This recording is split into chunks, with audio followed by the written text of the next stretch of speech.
Happy New Year, everyone. Welcome back to the channel. This time around I won't be fixing anything. I hope I'm not going to talk too much either, but I would like to speak a couple of words about my plans for this incoming year, 2025, because it's been exactly 2 years since I started tinkering with cameras.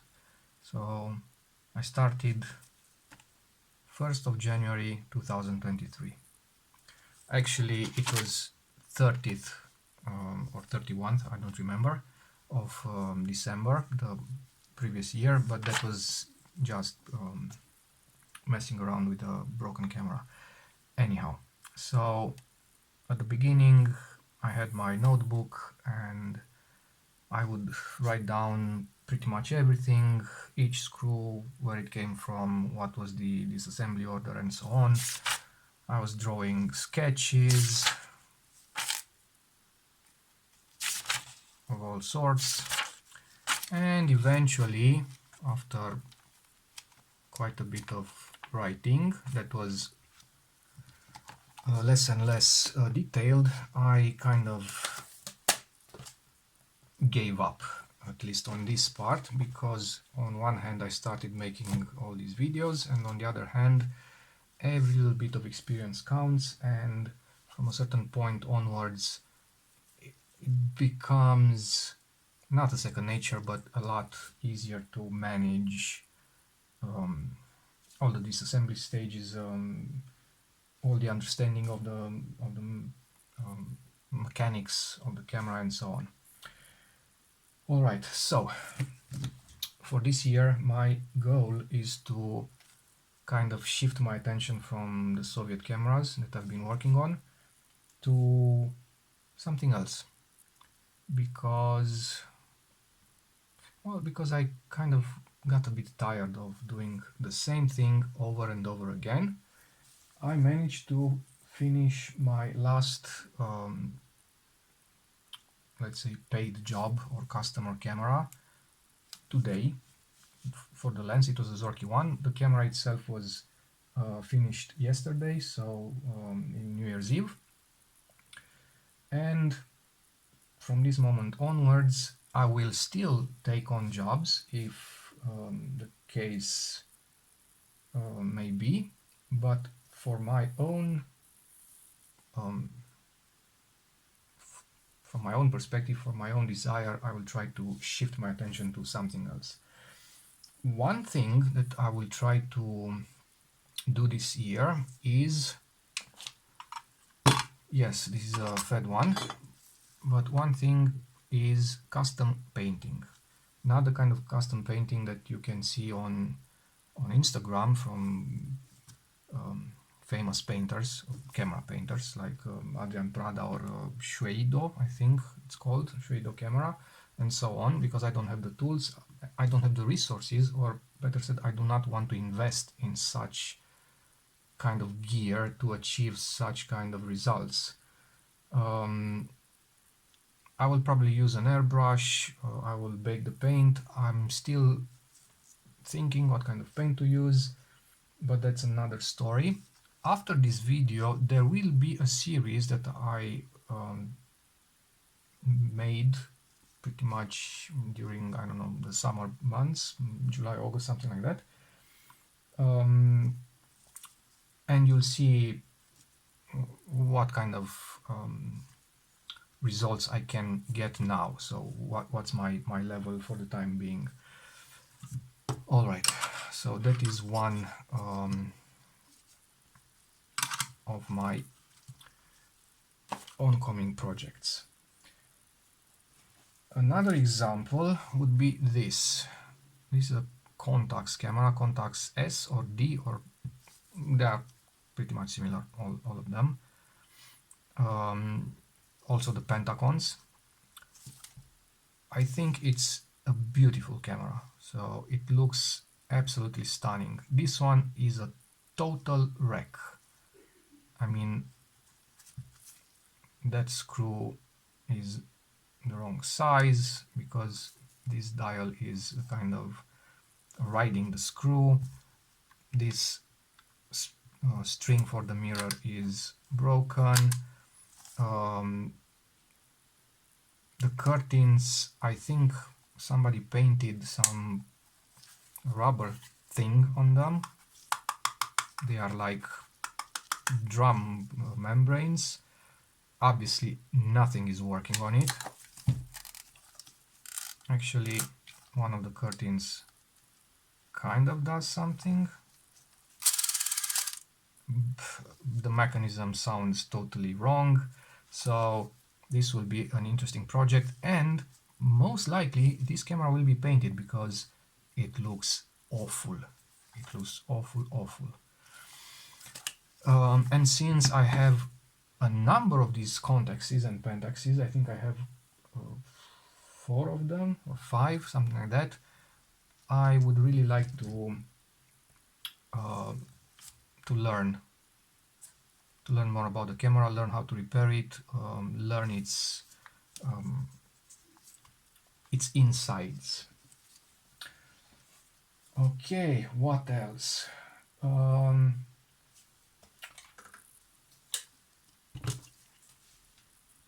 Yashica TLR. This one is the Yashica D, which I kind of bought as being a good camera, a functional camera. Well, yes, the shutter works and it works on all speeds, but it has some problems. For instance, I don't know if you can see,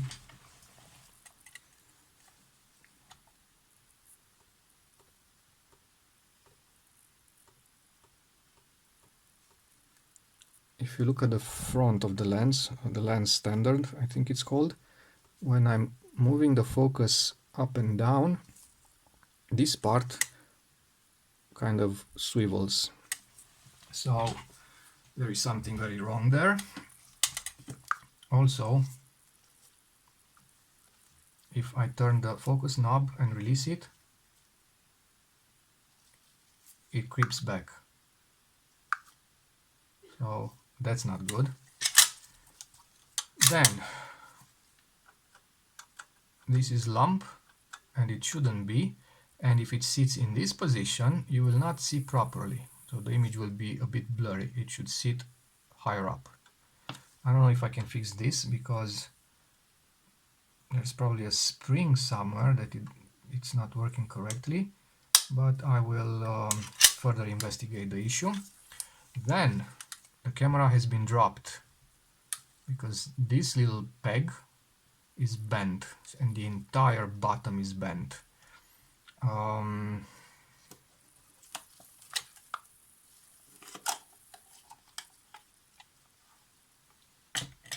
can better see it here. I will need to straighten it up if possible. And then we have another issue.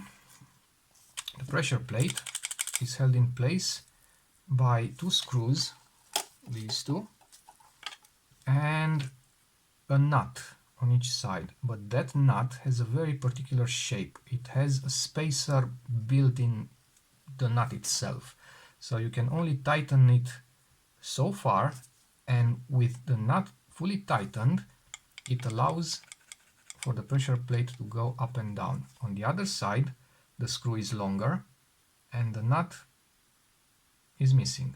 Actually, it has a different kind of nut that has no spacer. So if I'm pushing on the pressure plate on the other side, I will see the head of the screw poking out. Also, if I were to keep pressure on the head of the screw and press on the pressure plate, I would feel the tip of the screw poking through the film plane. So basically a recipe for disaster. Otherwise, the camera is in good condition. It seems to do what it's supposed to be doing. I have not shot it with film, although the seller says that he did and there were no problems. I really like it, and I want to make it work. Also, I really love this grayish leatherette. That should clean up nicely, probably, hopefully. And I also have a Yashica C. Now on the Yashica C, everything works. The focusing knob is a bit stiff. The camera has been sitting close to a heater, so it's focusing nicely now, but I'm pretty sure that if I take it outside, 0 degrees Celsius right now or something like that, it will become very stiff very quickly. And also, right now the shutter speed is set to 25th of a second, and it works. It works all the way up to 300. But if I take it to 10th of a second,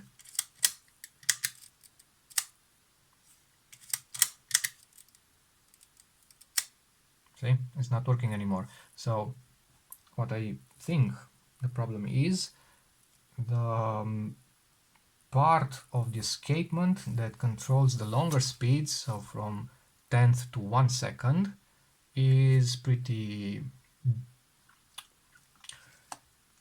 dirty and unlubricated, probably.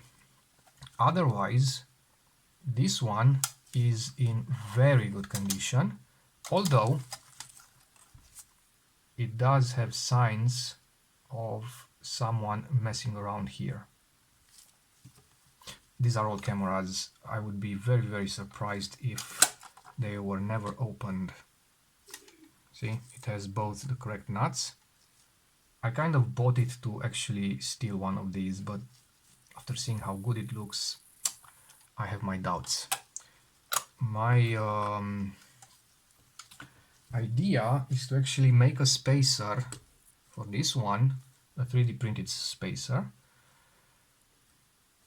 file down a bit on that longer screw and just use it like this. So that screw, spacer, and the nut that it has right now, and hopefully that will be enough. What else? The bane of my existence, the Kiev. I have, I think, 3 Kievs of all sorts. I have a Kiev 2, a Kiev 4, 4A or something. I don't, honestly, I'm not really sure which is which. So this one is the 4, the simple 4, I think, and the 4A or AM is missing this light meter. And I have both variants. I'm a big fan of the design without a light meter. This one was sent to me by a friend. I think he wanted to get rid of it, honestly, because the camera is a total disaster. But I will steal whatever I can from it, including this somewhat earlier type of leatherette, which is actually in very good condition. Okay, maybe some dials, maybe some rings, bezels, whatever I need. And yeah, I will try to add the Kiev on my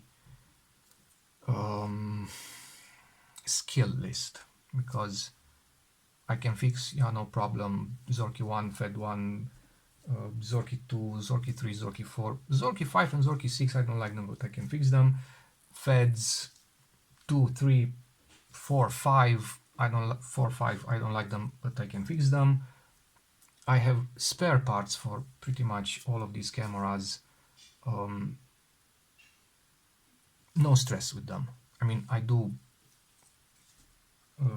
give my all. I really try hard to make them as nice as possible, but I really know them, so I know everything inside.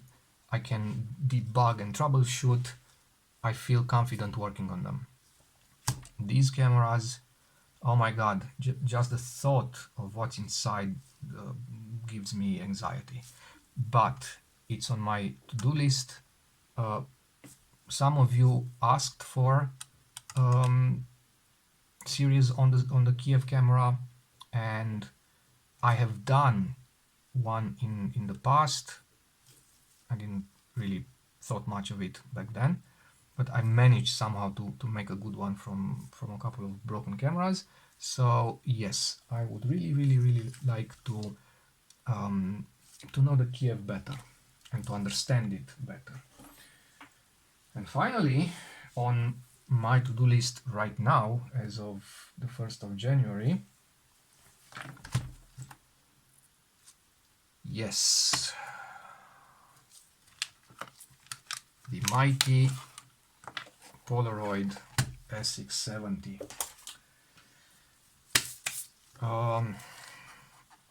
I have always wanted an SX-70 ever since I first saw one. It's unbelievably beautiful. It's an unbelievable design, as flawed as it may be, doesn't matter. And eventually, at some point, I got one from a very good friend of mine. A bit dusty, but in a working condition. All I had to do was to clean the rollers. Unfortunately, I dropped my camera bag, this camera, not this one, the other one. That camera was inside the bag.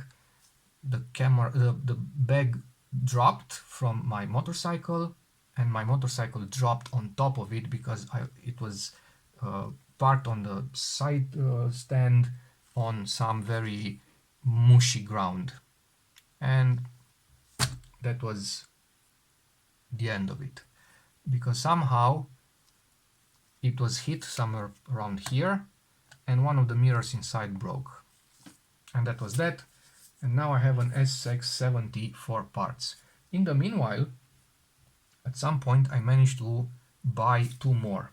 This one, which I really like because it's the chromed version. It's all plastic, but it has a nice chrome finish.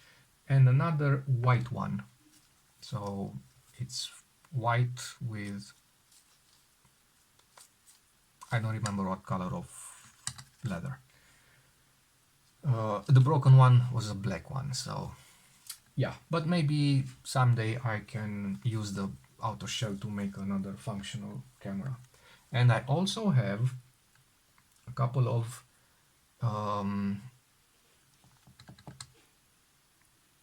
SLR 680s, I think. I don't really remember how they are called. They are the sonar version of the SX-70. My bad, I really don't remember the exact name. I will get to know them once I will start doing or working on these cameras. This one doesn't even want to open. No, it does, but it's a bit rough around the edges. This one has a broken latch, so there should be a latch here to keep this folding part in the up position, so locked. It's broken. I will kind of have to take that part from my donor camera and see if I can transplant it. Also, although the mirror looks nice, it is totally full of rust. It has rust everywhere inside, so that might be a problem. But getting a pack of film inside will actually spit out the dark slide, and it will also spit out pictures. So I have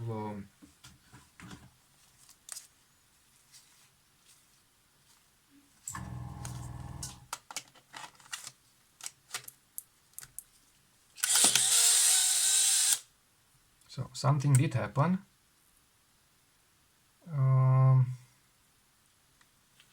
I don't know why nothing came out, because this pack of film contains like blanks that I just inserted there. Maybe I did something wrong. For instance, this bit shouldn't stick like this. Anyhow, we'll see if I can resurrect these cameras. I will do my best. I know there is some information on the internet about these cameras from that instant camera guy or something like that. but they aren't super in-depth. I mean, you need to be really careful at what he does, and he's not explaining everything. I will try, after getting one done, I will try to explain everything, not meaning that I'm any sort of an expert, because I am not. I have no bloody idea what's going on with these cameras. I only took one apart, and I wouldn't be able to put it back together now, because, well, it's been half a year since I took it apart. But it's the kind of camera that really needs attention. Look at this mess.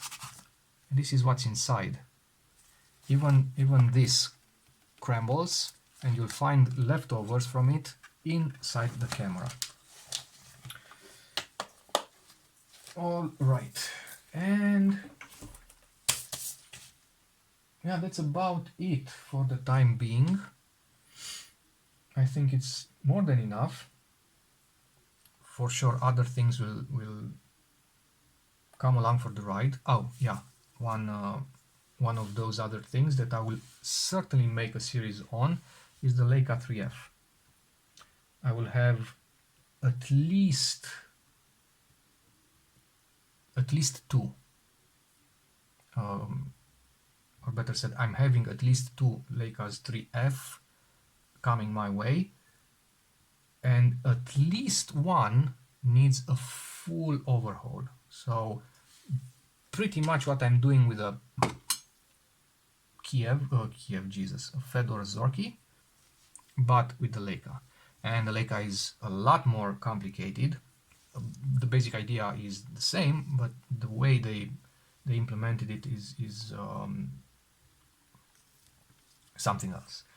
And hopefully one of those cameras will be mine, and hopefully that camera that will be mine has the ball bearings that, by the nature of the way they are assembled in the camera, are super tricky to work with. Those little balls are extremely small, like 0.8 millimeters in diameter or something like that. You can very easily lose them, and then you kind of don't have a Leica ball bearing anymore. Anyway, that's pretty much all I wanted to say for this first video of 2025. I will add in the following days a series on some custom painting, or better said, what the little that I managed to make or to do or to custom paint, whatever. So it's not much, but it's something. And I will also add a series on a full overhaul of a Fed 5 that I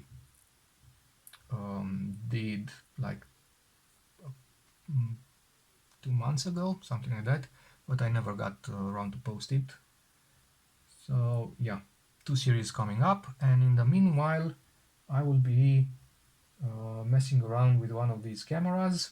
I will filming it.